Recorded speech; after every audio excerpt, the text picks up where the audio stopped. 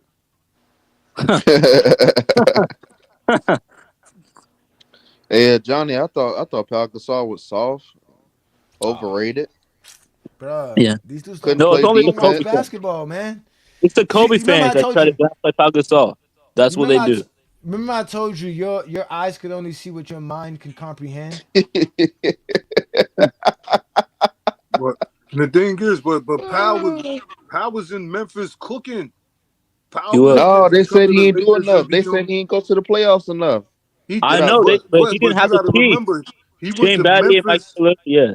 He went to Memphis as they were building. He was the one that got them to their first playoff berth.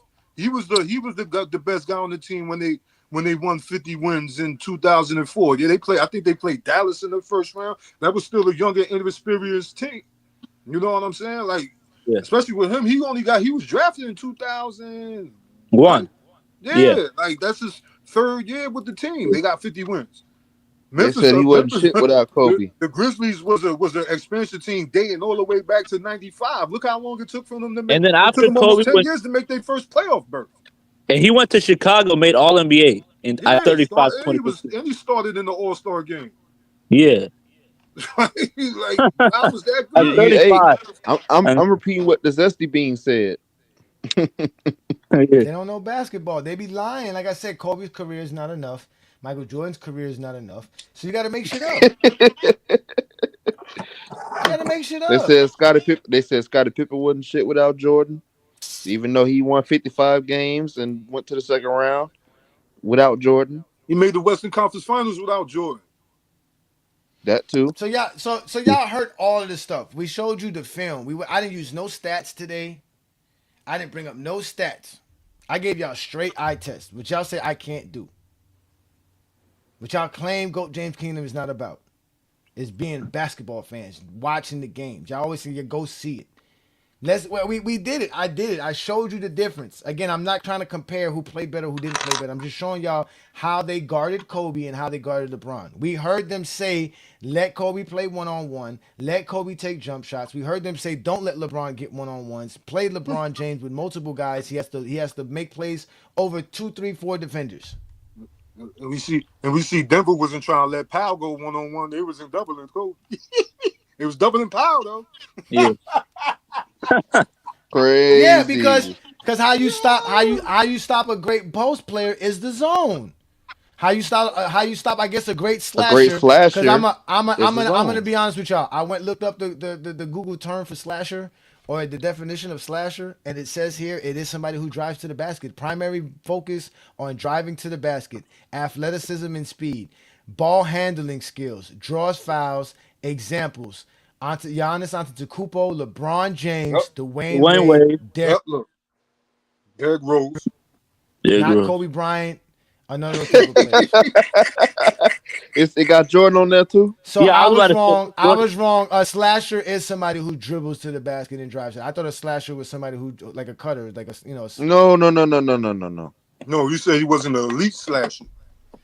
Yeah. No, he's not. So again, I got the examples of driving to the basket, athleticism, finishing, drawing fouls, drive. And here goes another one. Here goes another key. Not always elite shooters.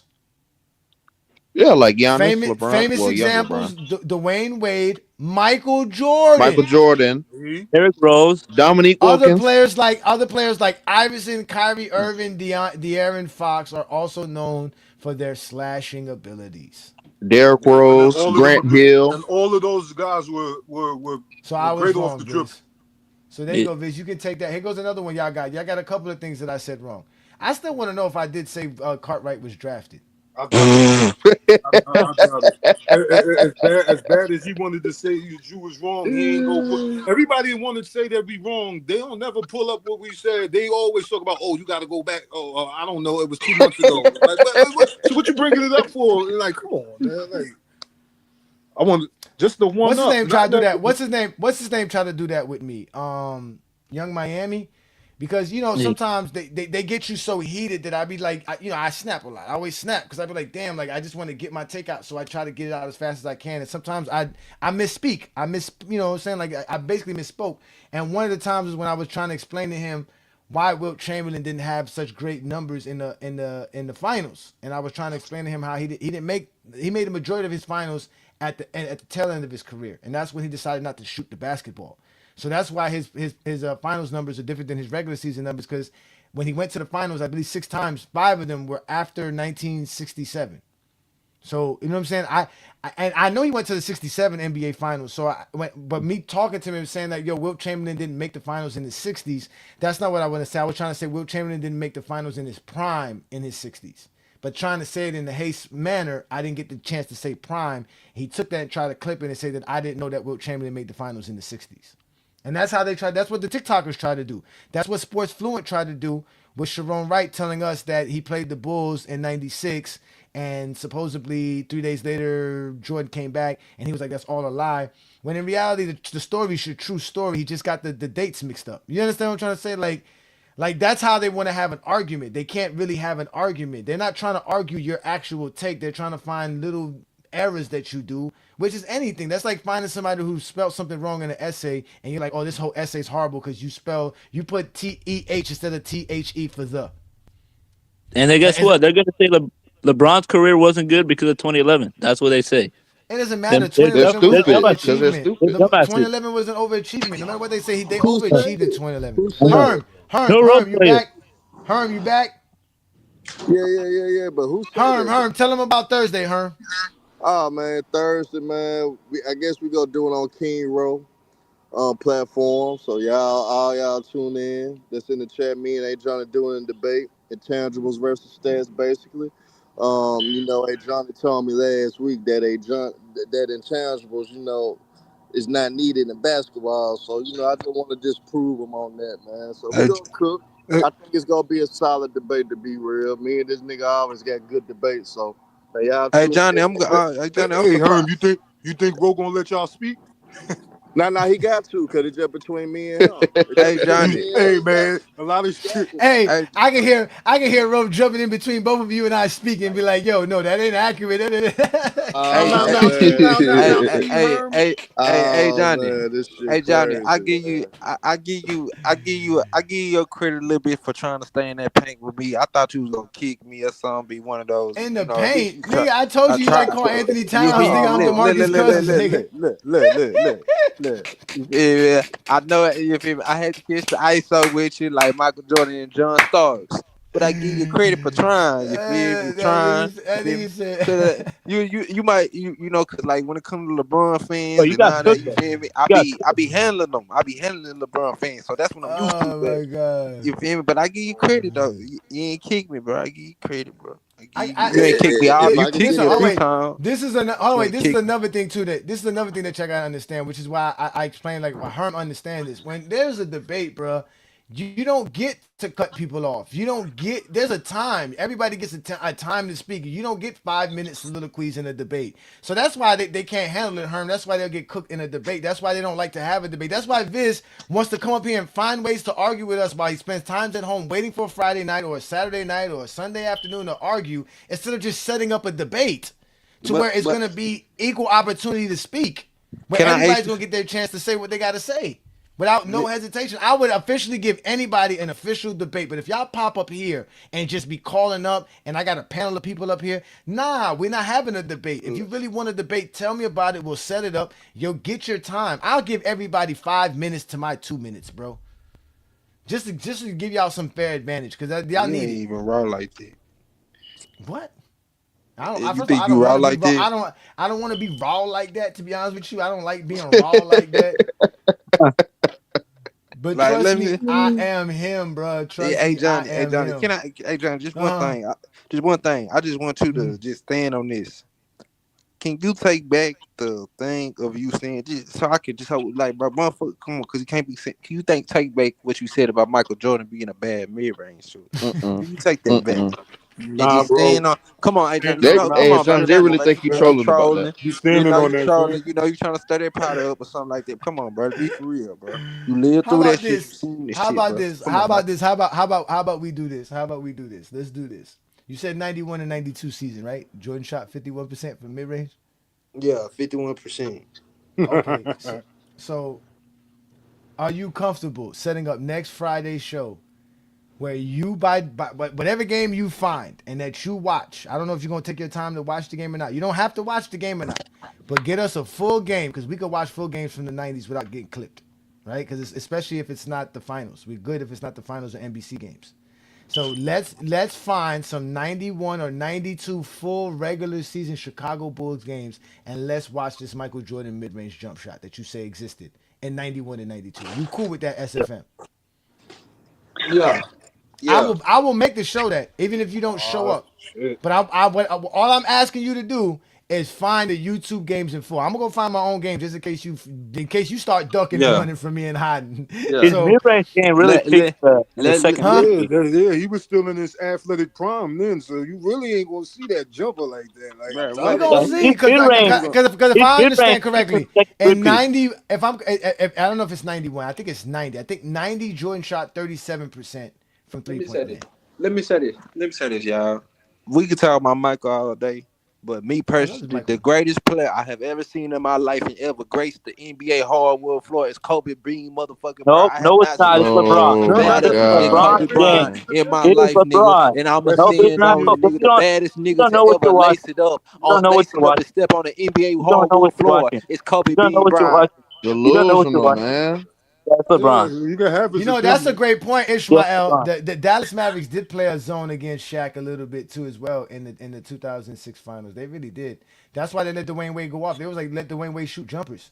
Yeah, they was going to let Shaq dominate. And Dwayne Wade was making his shots, and they were really giving the Magic some trouble because now you had to guard Dwayne Wade and then deal with Shaq, and Dwayne Wade was dribbling past everybody and then getting to the free throw line. When the zone first dropped in 2002. The only guard that was a scorer at a high score, scoring on a high level, that was shooting efficient when the zone first dropped was Kobe Bryant. Oh no, it wasn't. All them other niggas. No, it was not. Let's go look at Tracy McGrady, a field goal precision 2002. Go look at Allen Iverson. Go look at Vince Carter. All these niggas. SFM, can you please? SFM, I have a lot more respect for you, bro. If you just made Kobe your GOAT, bro, just make him your GOAT, bro. Just Jordan. Make him your GOAT, bro. Yeah, because you saying all this crazy shit, like, and then the crazy shit you saying in the time where he played with Shaq, Iverson and T-Mac didn't play with Shaq. If you playing with somebody that's your elevator nobody game, cares. You should be shooting a higher percentage. Nobody cares. Nobody cares. They would have lost with Shaq. They would have lost with Shaq just like he would lost with Shaq, nigga. In 2002, Iverson can't guard nobody. Hold on, wait. In 2002, listen, guys, I'm talking. In 2002, Kobe Bryant shot 65% at the rim. We talked about that before, but he shot 41% from mid-range. Tracy McGrady shot 37% from mid-range and 62% at the basket. Yeah, big dog Kobe Bean, nigga. Big dog Kobe Bean, nigga. And three-pointers though, above the break three-pointers, Tracy McGrady shot 37%. Kobe shot 25%. Damn. Cool. The Kobe beat him 2 out of 3. Corner three-pointers, Tracy shot 38%. Kobe shot 10%. So that's like a weakness. Cool. He can't shoot. Shoot threes, man. That's cool. Kobe, wait. In 2002, Kobe only took 10 corner three-pointers. Kobe ain't shooting in the corner. Scared. I thought Mamba mentality. He's not in the corner. Now, Tracy took 21. Tracy took 21, but he made 8 of 21. But Tracy McGrady shot 256 3-pointers above the break. Okay, so that's outside of it. But he shot that at 37%. That's really good. Kobe shot 123 pointers above the break. So Kobe didn't take that much 3-pointers in general this season. But he was more efficient than Tracy McGrady though in 02 though. Come on, bro. Hey, let me say something. Hey, Johnny. Hey, Tracy got all this to say in the media with Gil, but your bud need to explain why he ain't never get out the first round. How him and y'all mean was getting out the first round in the Rockets. More irrelevant shit. And wait, hold on. So Kobe is so good that he got to get compared to T-Mac. You don't want to T-Mac trying to put himself on. Let me say this. Real quick. Let me How say did this real quick. how did T-Mac not get out the first Let round me. if he was on the 2013 Spurs? So you could just kill that argument now. Nigga, what? Nigga, do we even remember him playing He wasn't on that game? team. But he was on the team, so he got out the first That's round. nasty, So one boy. That's he nasty word. he got out That's the first nasty. round. Next Nigga, conversation. do we even remember him playing a game, nigga? We do. Do you Not remember you him can not watch being it. on the Nigga, 2013 that's Spurs? nasty word. You need Nigga, to that's ask yourself. nasty word. That's nasty word. He didn't even play a game. That is That's nasty. But he got out the first round. Got out the first round. That's nasty word. We can't even go to 2013 to find any stats. Now you talked about the series, right? Okay. He didn't play the whole season either. He didn't play the whole season. He didn't play not one game in that season. So what happened? That's what I'm saying. What happened in the, all right. So what happened in the nasty word, 2005 series That's against? nasty word, brother. What happened with No, but that don't. Wait, against one boy. It really don't matter if he got out the first round. Tracy McGrady really didn't have a team to get out the first round. Tracy McGrady was making the playoffs with a lot of. Yeah, he has Shaq or Pau Gasol. Yeah, he ain't have exactly, none man. He's Shaq and Pau He didn't have Gasol. Shaq, the best player in the world. Listen, he had Shaq, Kelvin. the best in the world. Kelvin Kalo and Michael Doliak. Oh, look,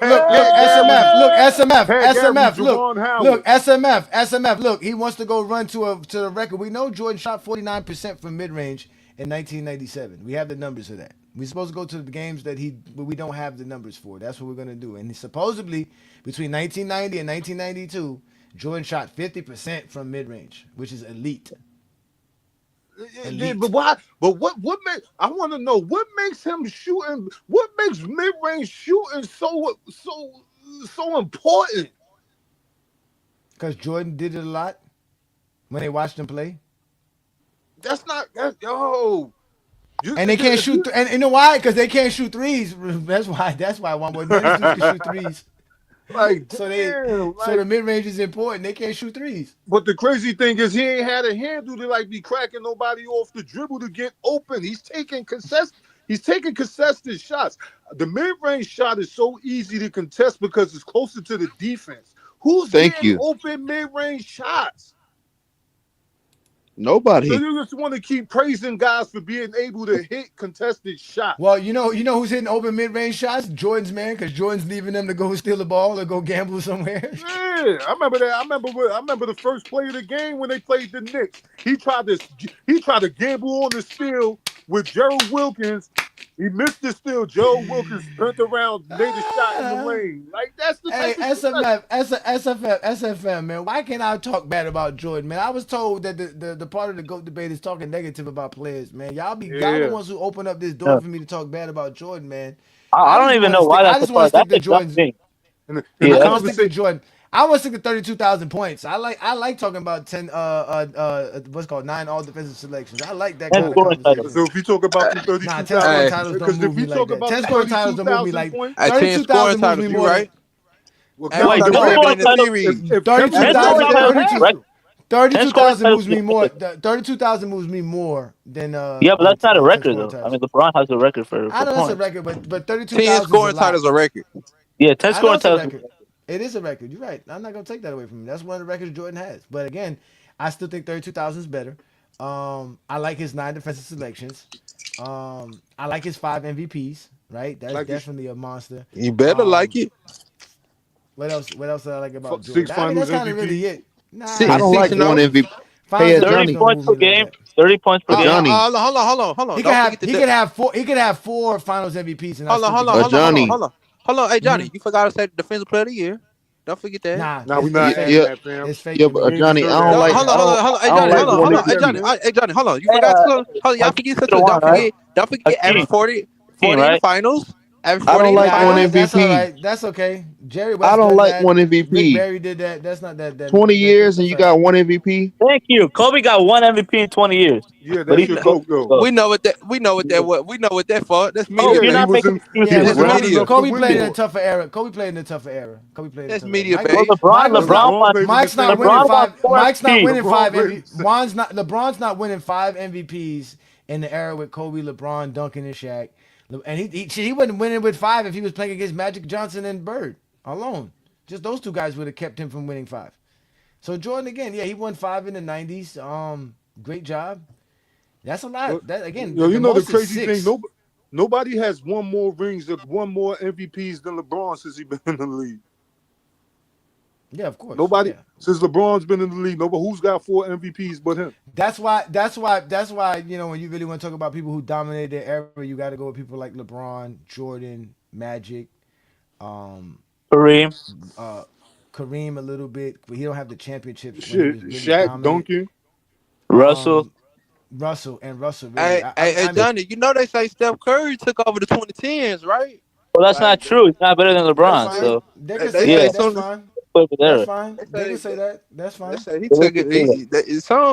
But how they both him won? and LeBron had the same amount of championships in the 2010s. They had the same amount of MVPs in the 2010s, but LeBron has more All NBAs. LeBron has more All Defensive selections. LeBron has more conference titles. LeBron has more points. LeBron assists, more rebounds. Hey Johnny, all of this that. ain't no disrespect. This ain't no more disrespect to playoff these guys. wins, no more series wins, everything. So this ain't no disrespect to these guys, but I just want everybody to let you know this. Allen Iverson is only 1 year. Y'all made to talk about Allen Iverson. That's 2001. I'm starting talking about 2001. He had more years outside of 2001. So you're really here to hate on Allen Iverson? I agree. I don't want to talk about somebody that was not even official for his era. You feel me? And think that he's gonna do the same thing. You talking about Iverson? Like Kobe though. But he averaged more points in the finals than Kobe did. Kobe wasn't inefficient. Kobe wasn't inefficient. Y'all gotta stop saying Kobe wasn't inefficient. He wasn't inefficient. He was above average. He was average. He was an average shooter. He was an average player. Thank you. He was above average. Again, not too many guards. Not too many guards can shoot like Gervin, Jordan, and Dwayne Wade. Most of them shoot around 44, 45%. Yeah. Oh, okay. Listen, I never heard Tracy McGrady be called inefficient. Vince Carter be called inefficient. Paul Pierce be called inefficient. And Kobe all shoot high from the field. See how it feels? You see how it feels? You see how it feels? That's what you be doing with LeBron's free throw shooting, just like that. bro, that's exactly what you be doing, bro. Nah, see how it feels? It's not the same, bro. It is the same. Listen, bro. It is the same, bro. It's the same, bro. If I gave you a list of dudes who shot free throws less than 73, 74%, you would be like, nah. Tim Duncan's a bad free throw shooter. I'm just saying those dudes. Oh yeah, Tim Duncan was not in the field. I'm just saying those dudes don't shoot hard from the field than Kobe for a career. You feel me? Even Paul Pierce. You feel me? Like, but at the same time, we're talking about shooters here. They're shooters. You feel me? It's a difference when you're a shooter. But they also never played with nobody as good as Shaq. Now Kobe's not a Hey, shooter. listen, stop. Hey, let me say this because you finna make me do it to Shaq. Stop doing it. Shaq's best team that he ever had was in Orlando Magic when he had Penny Hardaway. No, it was not. It was with the Lakers. Not by. It was with the Lakers. He lost with Penny Hardaway. Guy with a player that's much younger than Penny Hardaway and won. Okay, but the best team Shaq played with. No, the best team Shaq played with. I would say the '95 Orlando Magic was one of the best teams he played with, but that's the best team. No, the '98. Wait, hold on, wait. Again, the '98 Lakers are very comparable. They had 4 All-Stars and they were a very good team, and so is the 2004 Lakers. And he got swept with them. No, but he went far. He got swept with the '95. He got swept in '95. He got swept 3 years in a row in Orlando. He got swept in '95. He got the most sweeps in NBA history. I know, but Shaq stay getting swept. Shaq stay getting swept. Stay getting swept. Him and Kim Olajuwon with most first round losses and sweeps. Hey, all I know is Kobe got Shaq, the best player in the world, and no one else had that to be the sidekick, bro. Y'all gotta stop. Shaq became the best player in the world with that nigga.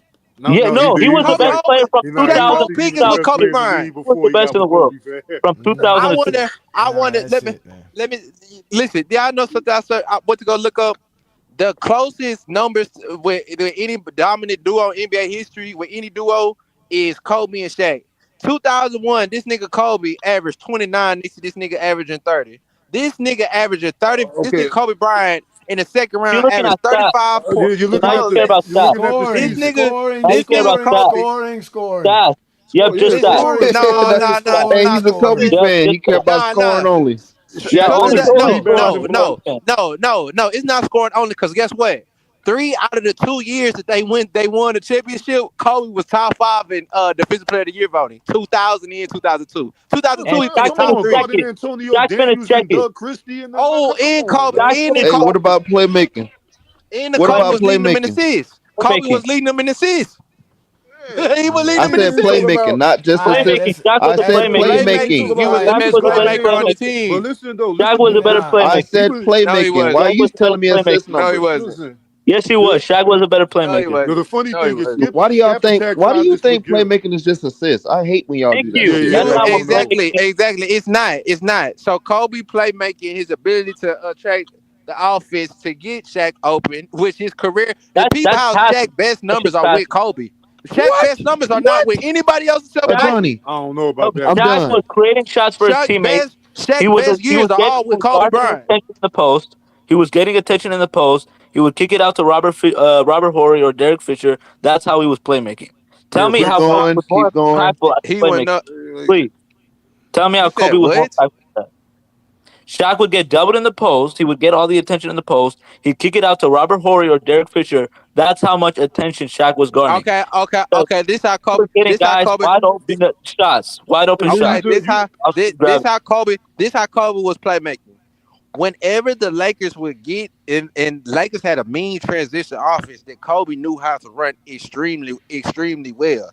Kobe would get in the transition offense, spread the floor. He would run the floor, be able to create opportunities with his attraction that he has offensively. And y'all said earlier that Kobe was great in transition. Y'all said that. Who said earlier Kobe was good in transition? Like y'all said it earlier, Womboy and said that was that. the way. Womboy said When, that. when we Man, y'all look niggas at don't pay Kobe, attention to nothing. Y'all just be hearing names and certain things, and y'all when we just look at don't Kobe shit. Bryant, when we look at Kobe Bryant, the greatest alley oop that we've seen in NBA history to Shaquille That's one O'Neal, play.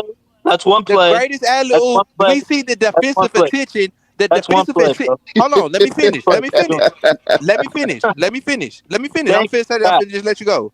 When we Facts. seen the alley oop to Shaq in 2000, one of the greatest alley oops we ever seen. We seen that Shaq man had left him, stepped up, tried to guard Kobe Bryant, and that's how they was able to make the play, no, no, the no, play no, no. when they What That's tried to one happened help is play, it bro. guard and he Kobe drew the crossed alley. Scotty That's up. called Scotty playmaking. slipped. Scotty touched the floor and he got beat off the dribble. So she stepped up and what? You make that's Yes, not he no play. had to That's step Thank what you you. up. He He had to got supposed to beat step off up. the Wait, dribble. He wait, Thank had yeah, to but step hold That's up. the you. That's whole on. point. Okay, Thank stop, you.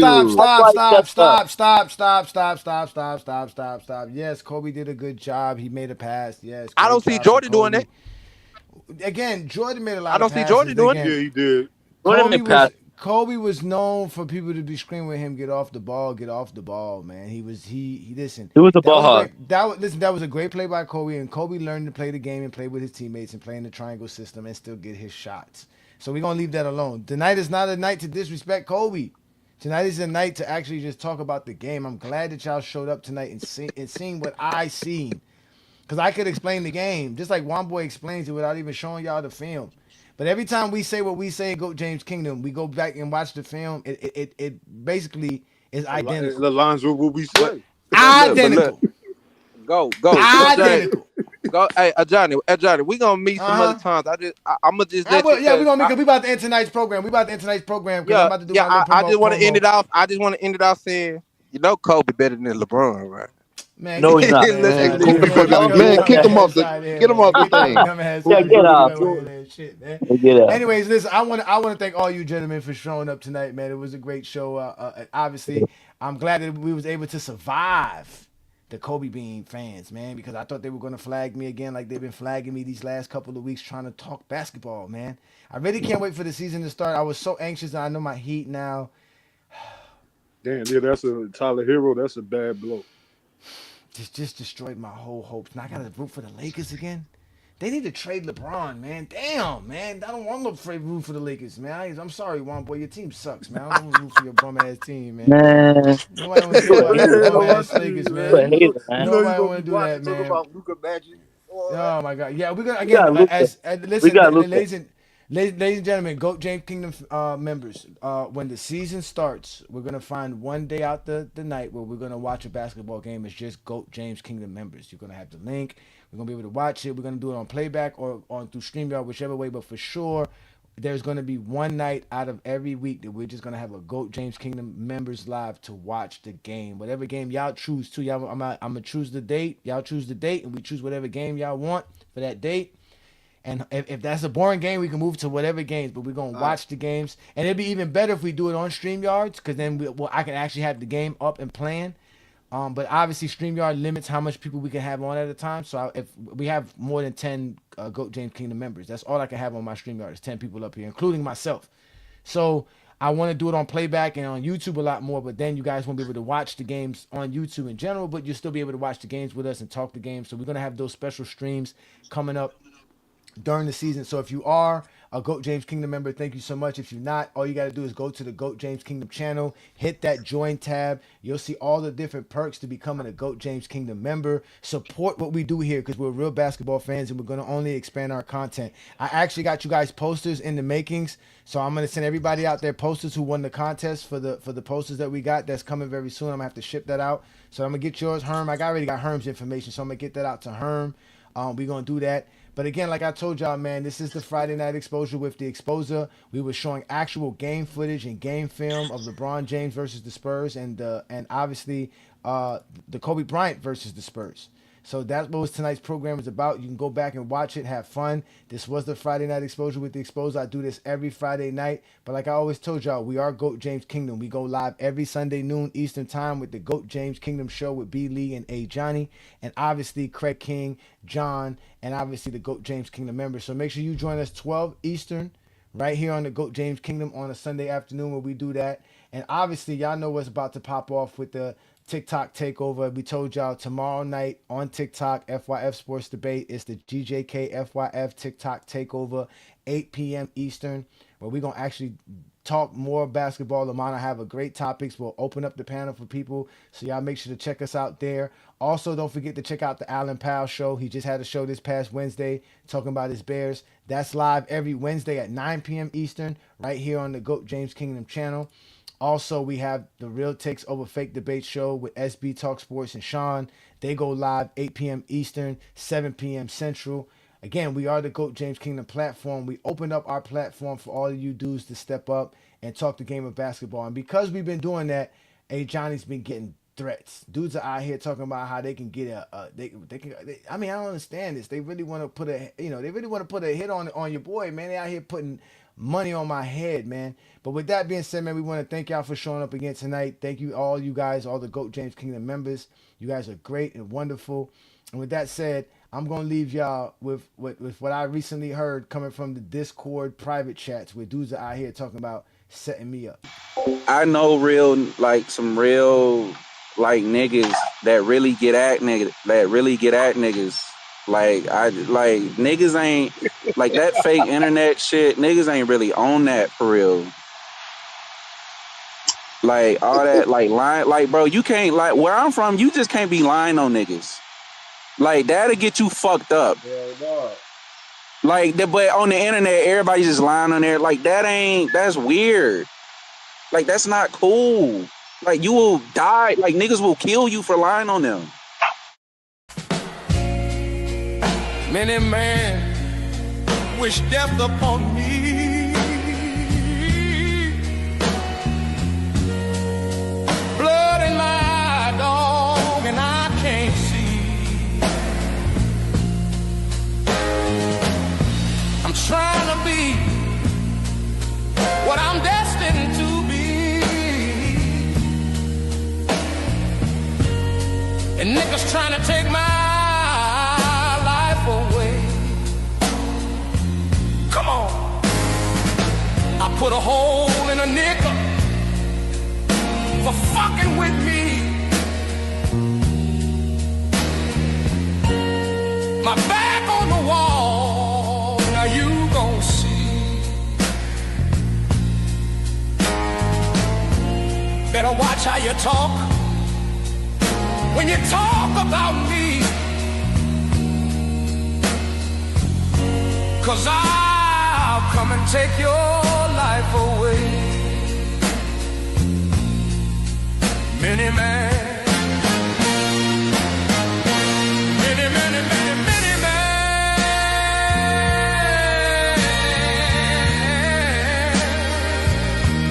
wish death upon me.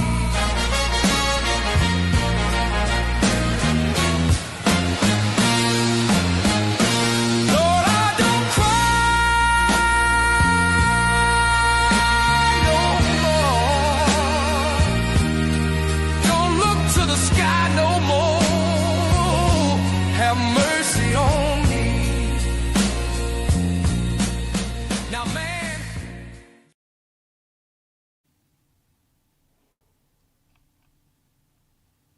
Have you been exposed by the exposer? Then you may be eligible for emotional damage compensation.